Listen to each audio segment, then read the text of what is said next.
આમ તો 2024ના એપ્રિલ મહિનાથી ફાઇલ મૂકેલી હતી. આપણા સબસ્ક્રાઈબર મિત્રોને બધાને ખબર જ છે. 2024 આખો 2025નો ડિસેમ્બર, 24નું એપ્રિલ મહિના તમે ગણો ને.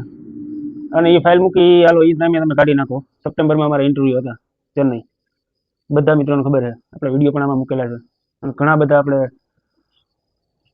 વિડીયો બધાને સલાહ સારી મળે એના માટે આપણે મૂકતા હતા. અને છેલ્લા ઘણા સમયથી આપણા વિડીયો પણ નથી આવ્યા. આમ તો જોઈએ તો 1 વર્ષ થઈ ગયું છે કે આપણે આ બાબતના પાછા વિડીયો નથી બનાવ્યા. કેમ કે આપણું કંઈક કામ થાય પછી કંઈક વિડીયો બનાવવા મજા આવે. ઘણા માણસોને હજી એમ છે કે નરેશભાઈ ઇઝરાયલ પહોંચી ગયા, હવે જવાબ નથી આપતા, મેસેજ નહીં, કોઈ ફોન નહીં, કોઈ વિડીયા નહીં. તો આખી ભાઈ પ્રોસેસ શું હતી અને શું બન્યું અને શું રહસ્ય છે ને એ આપણે આજે આ વિડીયોમાં વાત કરવી છે. અમારે જોડાયેલા રહેજો.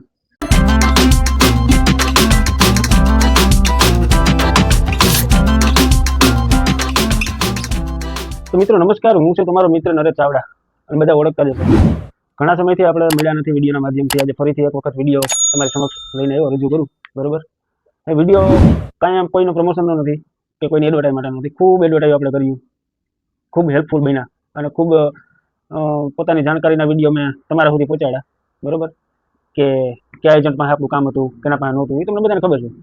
આપણે કહેવાની જરૂર નથી. અને ક્યાં મારી ફાઇલ પડી હતી અને કેના થ્રુ આપણે ઇન્ટરવ્યૂ ગયા હતા, પાસ થયા હતા, એ પણ તમને ખબર છે. બરોબર, તો વાત કંઈક એવી છે કે ચેન્નઈ ઇન્ટરવ્યૂ પાસ કરીને આવ્યા હતા સપ્ટેમ્બરમાં. એ પછી અમે ડાયરેક્ટ જેટલા માણસો પાસ થયા હતા, કંઈક 25 27 કે 30 જણા એમ કંઈક પાસ થયા હતા. બરોબર છે. બાકી તો બહુ મોટી મોટી કરતા હતા ઓફિસેથી કે એટલા માણસો પાસ થયા છે ને એટલા થયા છે. બધાને પર્સનલી ફોન આવી જશે ને આ આવી જશે, મેસેજ આવી જશે. ને રસ્તામાં અમે 2 દિવસ 3 દિવસે ઘેરે પૈસા હતા ત્યારે કેને કેને મેસેજ આવ્યા અને કેને કેને ન થાય એ બધાને ખબર જ હતી. અને એકાબીજા દ્વારા જાણ થઈ જ જાય કે હું પાસ થયો હોય તો બીજા, અને ફ્રેન્ડ સર્કલમાં તો બધા વાત થતી જ હોય કે ન પાસ થયો હોય તો બીજા વાત થતી હોય. એટલે એ પછીથી બરોડા ડાયરેક્ટ અમે અમને ઉતાર્યા હતા મેડિકલ કરવા. ડાયરેક્ટ મેડિકલ કરાવી દીધું.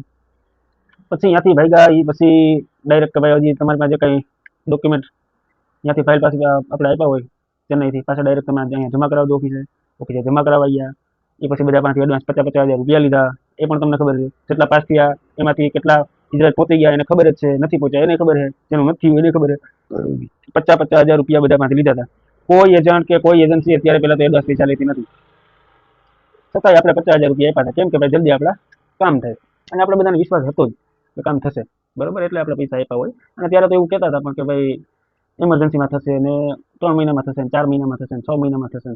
તો એ ધીમે ધીમે ધીમે ધીમે લોંગ ટાઈમ થતો ગયો. એમાંથી કંઈક 7-7ના 2 કંઈક ગ્રુપ પહોંચી ગયા. જે ઇઝરાયલ આપણે પાસ થયા હતા એમાંથી બધા મિત્રો, એમાંથી 7-7ના કે 8-8ના કંઈક 2 ગ્રુપ પૂગ્યા. હવે પાછળ અમે 8 કે 9 જણાનું જે ગ્રુપ હતું. તો હું હવે મારો જવાબ આપું. તમને એમ હશે કે વિડીયોમાં કે ભાઈ ઇઝરાયલ પહોંચી ગયા, જવાબ નથી આપતા, વિડીયો નથી આવતો. તો ભાઈ હું ક્યાંય પૂગ્યો નથી, ઘરે જ છે. બરોબર, અહીંયા ઇન્ડિયામાં જ છે. ઇન્ડિયામાં જ કામ કરીને મજા કરીએ. કેમ કે હજી અમારું થયું નથી. આ વિડીયોના માધ્યમથી હું તમને કહું છું કે બહુ મેં એડવર્ટાઈઝના વિડીયો બનાવ્યા ઓફિસના. અને ત્યારે આપણે એમ થતું હતું ત્યારે કામ સારું હતું, એવું નહોતું. પર્સનલી રીતે આપણે જવાબ મળતા હતા. પ્લસમાં કે તમે કોઈ પણ પ્રશ્નનો તમને ઓફિસે તમે કોઈ પ્રશ્ન લઈને જાવ એનો હલ નીકળતો અને જવાબ મળતો હતો કાયદેસર રીતે. તો વસ્તુ ત્યારે કંઈક અલગ હતી, અત્યારે કંઈક અલગ છે. અલગ કેમ એ પણ હું તમને કહું કે જે આ 2 ગ્રુપ પૂગ્યા એ પછી જે અમારે 8-9નું નહોતું થતું અને થયું નથી, એટલે અમે ઘણા બધા ફોન કર્યા. એજન્ટના નંબર મારી પાસે હતા, દિલીપભાઈના. એને હું પર્સનલ નંબરમાં ફોન કરતો, વાત થતી હતી.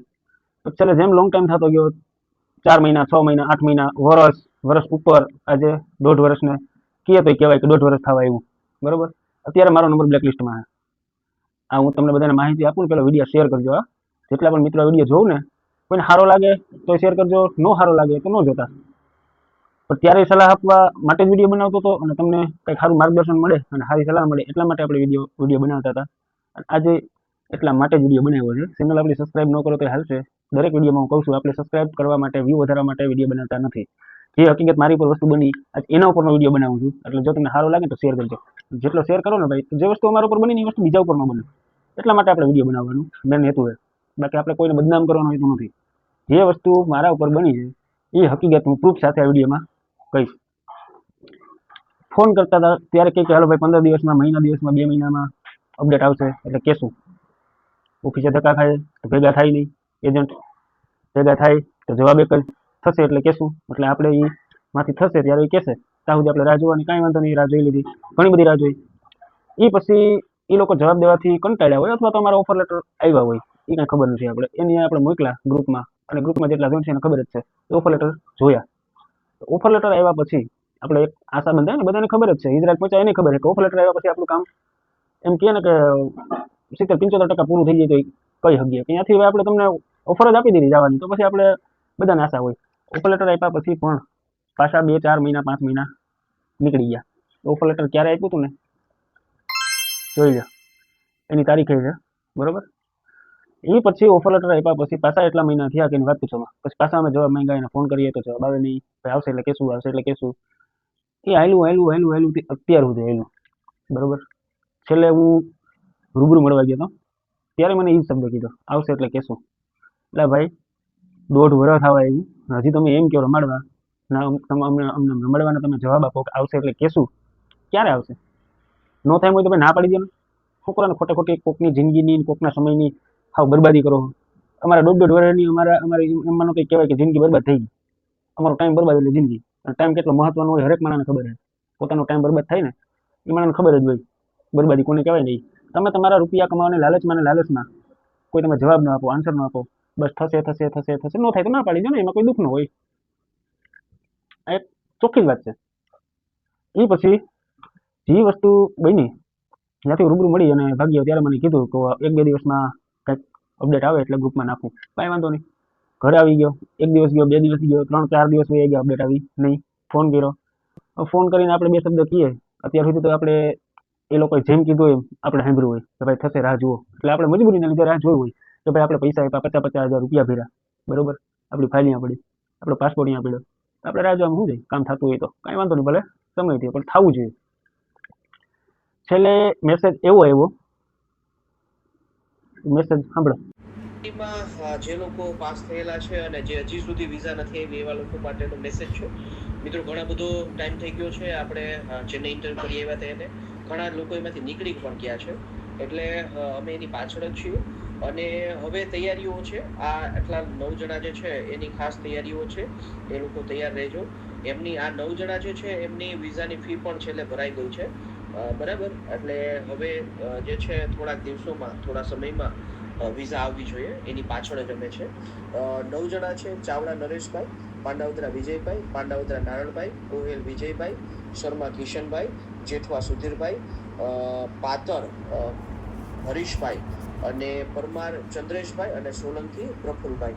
આ 9 જણાની થોડા દિવસ પહેલા મારે એ વિઝાની ફાઇનલ વિઝાની ફી પણ ભરાઈ ગઈ છે, એટલે તૈયારીમાં રહેજો. ઘણો બધો ટાઈમ થઈ ગયો છે.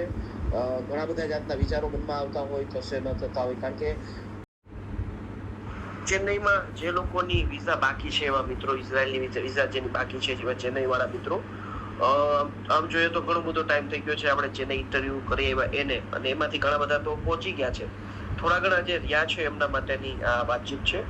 આજે જ મારે વાતચીત થઈ, આમ તો ઘણા દિવસોથી વાતચીત ચાલતી, પણ આજે મારે ફાઇનલ વાતચીત ચેન્નઈ વાળી પાર્ટી સાથે થઈ. કહેવાનું એવું છે કે થોડા દિવસ પછી એ ઇઝરાયલ જશે, ચેન્નઈ વાળો ભાઈ, અને ક્યાં અટકું છે એ તપાસ કરી મને કહેશે બરાબર. હજી સુધી આપણને ફાઇનલ કોઈ આન્સર એવો નથી મળ્યો કે એટલા સમયમાં, 1 મહિના 2 મહિના કે કેટલા ચોક્કસ સમયમાં થશે. એ લોકો નથી, આ લોકો કોઈને જોડાવવું હોય, જે લોકોને ચેન્નઈમાં વિઝા પેન્ડિંગ છે અને પોરબંદરમાં જે ઇન્ટરવ્યુ થાય એમાં જોડાવવું હોય તો બી વાંધો નથી, આપણે ચેન્નઈમાં પ્રોસેસ ચાલુ રાખશું અને પોરબંદરમાં પ્રોસેસ ચાલુ રાખશું, જેમાં વહેલું થશે એમ. કોઈની ધીરજ ખૂટી ગઈ હોય, કારણ કે ઘણો બધો ટાઈમ થઈ ગયો છે એટલે કહું છું બરાબર, ઘણો ટાઈમ થઈ ગયો છે એટલે કહું છું. કોઈની ધીરજ ખૂટી ગયું હોય અને પેમેન્ટ અને પાસપોર્ટ મંગાવવા હોય તો બી વૈભવભાઈને યાદી આપજો, કારણ કે એ બધું પેમેન્ટ પાસપોર્ટ આપણું છે ચેન્નઈ હોય, પેમેન્ટ તો. હવે આ રમેલ ક્યાં લઈ આવી? અત્યારે હવે આજે 1.5 વર્ષ થવા આવ્યું અને હવે આપણે એમ કહીએ કે પૈસાના પાસપોર્ટ જોતા હોય તો લઈ જાજો, તો હરેક માણસનો માથાનો ઘા થાય કે ન થાય? આપણા ટાઈમની તો કંઈ કિંમત જ નહીં. આપણે જે અત્યાર સુધી ટાઈમ આપ્યો, જેમ કીધું એમ આપણે હાજર રહ્યા, જેમ કીધું એ રીતે આપણે પ્રોસેસમાં, ડોક્યુમેન્ટમાં પૈસાનું કીધું કે ભાઈ આજે ને આજે તમે 50,000 પુગાડો એડવાન્સ. ત્યારે ગમે એમ કરીને માણસો પાસે અત્યારે ભાઈ 50,000 કોઈના ઘરમાં ના હોય. જવાની આપણે લાલચે ઉછી ઉધારાના વ્યાજે કરી, અને એવા કિસ્સા છે મારી પાસે. આ જેના નથી થયા ને અમારા જે 8-9 લોકોના, એમાંથી ઘણા બધા માણસો એવા છે કે બિચારા એ દાગીના ઉપર પૈસા લઈ લઈને 50,000 રૂપિયા આપ્યા હતા, તો હવે અત્યારે 50,000 રૂપિયાનું વ્યાજ કોણ ભરશે ભાઈ? આ ચોખ્ખી વાત છે ને, સમજવા જેવી વાત છે બરોબર. અને બીજી વસ્તુ, કે ભાઈ ફાઇલ ન લઈ ગયો ત્યાં રાખવી તો અમે પોરબંદરમાં ડિસેમ્બર મહિનામાં ઇન્ટરવ્યુ છે, ત્યાં તમારે પાછી પરીક્ષા આપવી હોય, પાછું ઇન્ટરવ્યુ આપવું હોય તો એમાં તમે આપી શકો, હાલો એ મહિનાની. તો હવે પાછું એમાં તમારે ઇન્ટરવ્યુ આપવાનું, આ પાસ થઈ ગયા હતા, મેડિકલ કરાવ્યું, એવડો ખર્ચો કર્યો, ચેન્નઈ ગયા એટલે 5,000 સાડા 5,000 ભાડા હતા, એની પાછળ 5,000 10,000 વાપર્યા, એટલે 15,000 20,000 ઈ વાપરીને આવ્યા, એ બધું ભૂલી જવાનું. હવે નવેસરથી પાછું અહીંયા પાસ થવાનું, અને એ પાસ થાય ન થાય, કરે ન કરે કોઈ ગેરંટી નહીં. પાસ થાય એનું કંઈ એવું તો નથી ગેરંટી કે અમે પાસ કરી દઉં, કારણ કે મહેનત કરીને પાસ થયા હોય ને, અમે પાસ થયા હતા એટલે અમે મહેનત કરીને પાસ થયા હતા, એમાં કોઈ એમ કે અમે પાસ કરાવ્યા તો એ વાત ખોટી, બરોબર. પછી બીજી વસ્તુ તમને એમ કે તમે લોકો કારીગર નથી, તો ભાઈ કારીગર નહોતા તો હું અમારે અહીંયા કોણ પાસ એમને થઈ ગયા હતા, ઓલા ઇજરાવાળામાં મોઢા જોઈને રૂપાળા જોઈને પાસ કરી દીધા હતા. અને કારીગર ન હોય ને જોવું હોય ને તો એક દી આવો મારા ભેગા કામ કરવા માટે, બરોબર. આ ઓલરાઉન્ડર છે જ અને રહેવાના જ છે, બધું કામ આવડે. અત્યાર સુધી કીધું, હજી કહું છું, એક દિવસ મારા ભેગું કામ કરીને તમે બતાવો કોણ કારીગર છે કોણ કારીગર નથી, હું તમને કહીશ. એટલે આ શબ્દ બીજી વાર કોઈને કહો ને કે કારીગર નથી તો સમજી વિચારીને કહેજો તમે. હવે બીજી વસ્તુ એ બની કે પોરબંદરમાં ઇન્ટરવ્યુ આપવું તો આપી દેજો. હવે પોરબંદરમાં ઇન્ટરવ્યુ પાછું આપવામાં ફી કેટલી છે ખબર છે? 8 લાખ કે 8.5 લાખ રૂપિયા, એ આ કન્સ્ટ્રક્શનના હો, બાકી બીજા તો વધારે છે, 10, 12 ને 14 ને 15 ને મન થાય એટલા લે છે, આપણે કાંઈ ખબર નથી. જે પાસ થયા છે ને સુપર માર્કેટમાં એ લોકો એમ કહે કે 14 લાખ ફી છે, એટલે જે હોય એ એનો પ્રશ્ન છે, આપણે એમાં કાંઈ કહેવાની જરૂર નથી, એનો ધંધો છે. પણ મેન વસ્તુ કે હવે પાછું અમે ઇન્ટરવ્યુ આપીએ એટલે 8 સાડા 8 પાછી ભડકી બોલાવવાની. હાલો એ માગી ગયો કે કદાચ હજી આપણે જવાની ઓલી છે એટલે 8 લાખ કે 10 લાખ રૂપિયા હજી આપણે હર કોઈ માણસ ભરવા તૈયાર હોય કે જો થતું હોય તો. પણ પાછા જવાબ કેવા આપે છે એ તો તમે જો. હવે ત્યારે એમ કહેતા હતા કે આ લોકો ઇઝરાયલ ડિસેમ્બર મહિનામાં જવાના છે, ચેન્નઈ વાળા ત્યાં જઈને નક્કી કરશે અને કંઈક તપાસ કરશે કેમ અમારું અટકું. હવે ત્યારે પાસપોર્ટ માટે ફોન કર્યો, 15 દિવસ થઈ ગયા, તો હવે એમ કહે છે કે એ લોકો જાપાન ગયા કે વાં ગયા કે વાં ગયા. એટલે હું એ લોકો પાસપોર્ટ ભેગા લઈને ગયા, અહીંયા કોઈ એવડી મોટી એજન્સી છે એટલે કોઈ એવું માણસ હશે જ નહીં કે કુરિયર નાખી શકે કે પાર્સલ નાખી શકે એવું. આજે આવી જશે, કાલે આવશે, આજે આવશે, કાલે આવશે. થતું હોય, 15 મોટી દિવસ કંપની છે, થતું હોય, વાર લાગતી હોય. અરે કોઈ કંપની parcel મારે લઈને આવવાનું નથી, વાર લાગે ભાઈ. તો પેલા તમારે કેવું હતું ને, એ કંપની જાપાન છે, એક એ તો પાર્ટી તમે વાળા જાપાન છે, વાત નથી થતી. અરે ભાઈ એક તો તમે એમ કહો છો કે એ કંપની વાળા ઇઝરાયલ જવાના છે ને હવે કે જાપાન જવાના છે ને બધા રેકોર્ડિંગ છે મારી પાસે જાપાનમાં છે ભાઈ. અત્યારે અરે ભલે ને જાપાનમાં છે, પાકિસ્તાનમાં તમારે હોય, એક માટે મને નરેશભાઈ તમારે એક ભલે માટે મારા પાકિસ્તાનમાં હોય, મારે એના સામે જોવાની નથી, બરોબર છે. તમે જ્યારે એમ કહેતા હતા ત્યારે તમે એમ કહેતા ઇઝરાયલમાં જવાના, હવે જાપાનમાં આવી ગયા. ઈ તો થાતું હોય ભાઈ, એમાં એક જણા ના હોય, 1000 જણ. આ તો 1000 જણાના આવી એટલે હું ખોટું કરો છો ભાઈ. ભાઈ નરેશભાઈ ખોટી લપ કરવાની આદત છે, એ તો મને ખબર જ છે, લપ તો તમે કોને કરી છે બધી મને ખબર છે. કેમ આખો આજે 1.5 વર્ષથી અમારા ઉપર કેમ રમાઈ ગયો? સમજાવવાની વસ્તુ તમારી બંધ કરો, ઘણું બધું અમે સમજ્યા, કેમ કે 1.5 વર્ષથી 2 વર્ષથી તમે સમજાવ્યા ને એટલે અમે ઘણું બધું સમજી ગયા, હવે અમારે સમજવાની જરૂર નથી. આ વિડીયો બનાવવાનો મેન હેતુ આ હતો કે જે વસ્તુ મારા પર બનીને આ વસ્તુ વિડીયો જોવાડા ક્યાંય કોઈ ખોટી રીતે મારી જેમ તમારો સમય બરબાદ ન થાય એટલા માટે મેં વિડીયો બનાવ્યો, બરોબર. બાકી તો ઘણા બધા મિત્રો છે મારી દુઆ કરવાના, ઘણા બધા મેસેજ પણ કરે, ફોન પણ કરે છે, અને આપણા વિડીયોના કોમેન્ટમાં પણ ઘણું બધું આવે છે કે ભાઈ કેમ તમારું નથી થતું, તમારા વિડીયો જોઈને બીજા માણસો પહોંચી ગયા, અમે તમારી પ્રાર્થના કરીએ તમારું ક્યારે થશે, થઈ જાય તો સારું, ફલાણું ઢીકડું. પણ કાંઈ વાંધો નહીં, સમય આપણો થોડો ખરાબ હશે ને, આપણે તો ખરાબ નથી, થશે આપણું, હજી મહેનત કરશું, ડબલ મહેનત કરશું. પણ અફસોસ આપણો એક આ વાતનો થાય છે કે એટલો સમય આપણે રાહ જોઈ હોય ને છેલ્લે આપણા નંબર બ્લેકલિસ્ટમાં વયા જાય. એ તો કાંઈ વાંધો નહીં, હાલો ભાઈ, કે એની એવડું આમ કામ કરતા હોય એવડા મોટા કે ભાઈ બહુ મોટા એજન્ટ થઈ ગયા એટલે આપણા ફોન હવે ઉપડે નહીં, કેમ કે કેન્ડિડેટ વધી ગયા હોય, પૈસા ભાઈ કમાવા તો પછી કંઈ મારા જેવા તો 17 માણસો હોય, અને તો એની મોટી કીધું છે કે તમારા જેવા તો ભાઈ 17 હોય, એટલે 17 ને બધાને કે જવાબ તો આપી ના શકે એટલે આપણો નંબર બ્લેકલિસ્ટમાં નાખી દીધો, નો પ્રોબ્લેમ, નાખી દો. પણ મેન વસ્તુ શું છે કે ભાઈ બ્લેકલિસ્ટમાં તમારે નાખવો હતો તો તમારે ક્યારે નાખવાનો હતો ખબર છે? આજથી 5-7 મહિના કે વર્ષથી પહેલા તો અમે આગળ ન વધુ. આજે અમારી 1.5 વર્ષની કે જે કંઈ 15-15, 17-17 મહિના અમારા થઈ ગયા અને જે અમારી સમયની બરબાદી કરી ને, અને છેલ્લે હજી અમારા પાસપોર્ટ નથી આવતા, આજે તો સમયની હાવ પથ્થારી માનો ને કે હાવ ફેરવી નાખી. અમારે શું કરવું ને કે રસ્તો ખૂસતો નથી, અને એમાંય મારો પાસપોર્ટ તો વેલિડ નથી.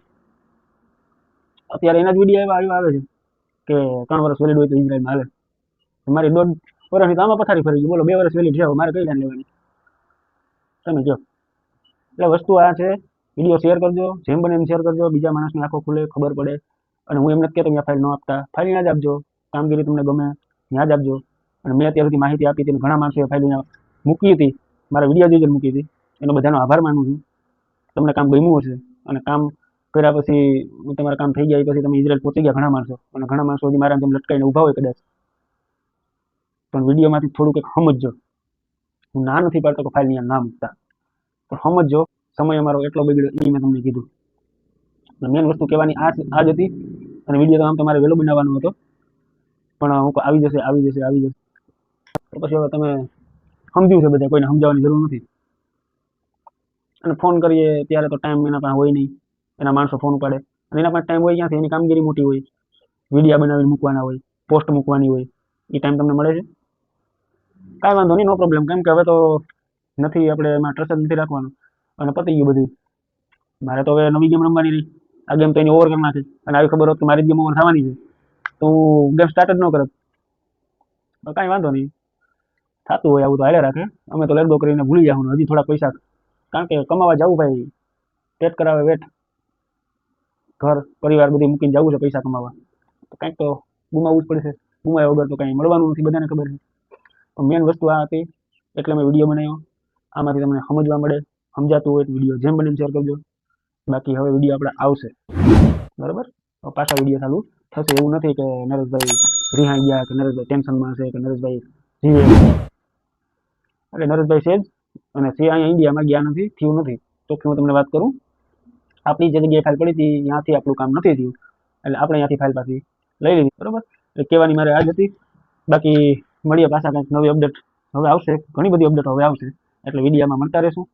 ત્યાં સુધી બધા પોતપોતાનું ધ્યાન રાખજો, અને ખાસ કરીને ઇઝરાયલમાં છે અને પહોંચી ગયા છે એને તો મારા વિડીયોથી ઘણાને નફરત થશે, કેમ કે જે માણસનું વહેલી તકે કામ થઈ ગયું હોય, પહોંચી ગયા હોય, એને આવો વિડીયો ના ગમે, એટલે ઇગ્નોર કરશે, મારી બાબત બે વાતો કરશે, મારી વિરોધમાં કદાચ વિડીયો બનાવશે. કાંઈ વાંધો નહીં, તમે તમારે બનાવજો, નો પ્રોબ્લેમ. આ મેં વાત કીધી એમાં મારી વાત કોઈ ખોટી હોય તો તમે મને કહેજો. બાકી મળીએ પાછા. તે